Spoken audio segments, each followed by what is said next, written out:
올해 제22대 국회의원 선거를 통해 부산에서는 18명의 국회의원이 탄생했습니다. 10월에는 금정구청장 보궐선거도 있었습니다. 부산의 10대 뉴스 중 총선과 금정구청장 보궐선거 다시 돌아봅니다. 서희동 기자입니다.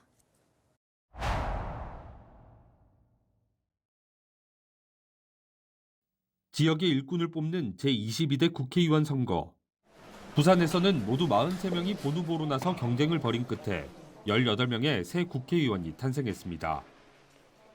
현역 국회의원이 부산이 아닌 서울 출마를 선언하면서 무주공산이 된 해운대 갑에서는 검사 출신의 주진우 전 대통령실 비서관과 홍순원 전 해운대 구청장의 대결이 성사됐고, 해운대 을선거구에서는 4년 만에 리턴 매치가 이루어졌습니다.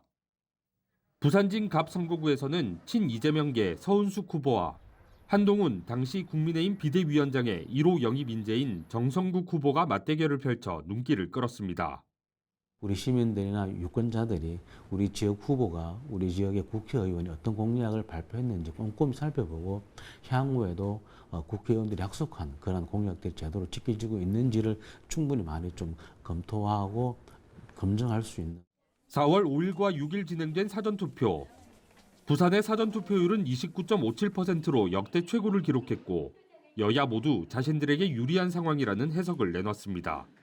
이번에는 전부 다 여든 야든 심판이라는 것을 내걸었기 때문에 조금 그 유권자들의 어떤 투표 심리를 자극한 측면은 있긴 있습니다. 그래서 일단 투표장으로 끌어내기 위해서 유권자들을 노력해서 그런 것들은 어느 정도 좀 작용한 측면도 있긴 있고요. 이어 4월 10일 치러진 본투표. 부산의 최종 투표율은 67.5%로 집계된 가운데 부산의 18개 선거구 중 북구 앞 한 곳을 제외하고는 모든 곳에서 국민의힘 후보가 당선됐습니다.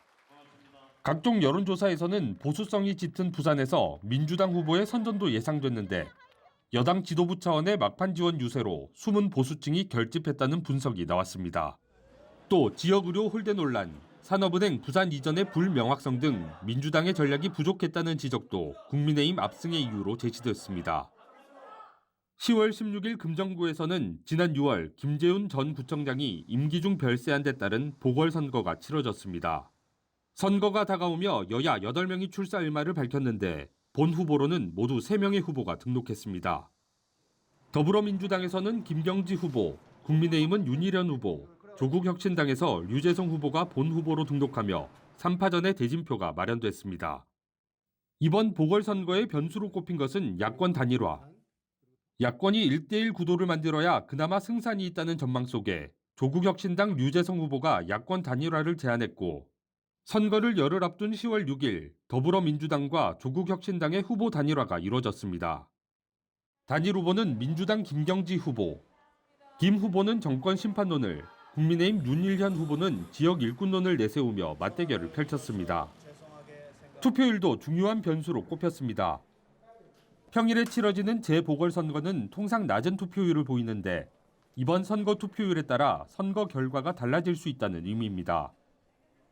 전국적 관심을 갖는 선거가 되면 얼마만큼 투표율이 높아지는가, 그리고 그 투표율을 형성하는 유권자의 어떤 구성들이 얼마만큼 조직과 결합되어 있는가, 이 부분이 굉장히 중요한 변수가 될 가능성이 높다고 보는 거고요. 또 10월 16일 치러진 선거에서 유권자들의 표심은 여야 두 후보 중 국민의힘 윤희련 후보를 선택했습니다.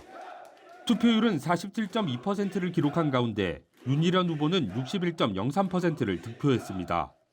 가득한 열정이 일어나는 동시에 한편으로는 무거운 책임감을 느낍니다.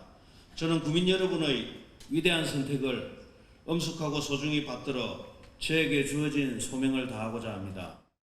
침례병원 공공병원화와 발목 잡힌 재개발, 재건축의 조속한 추진 등 현안이 산적한 금정구. 새롭게 탄생한 금정구청장에 대한 기대는 그 어느 때보다 높았습니다. 헬로티비 뉴스 서희동입니다.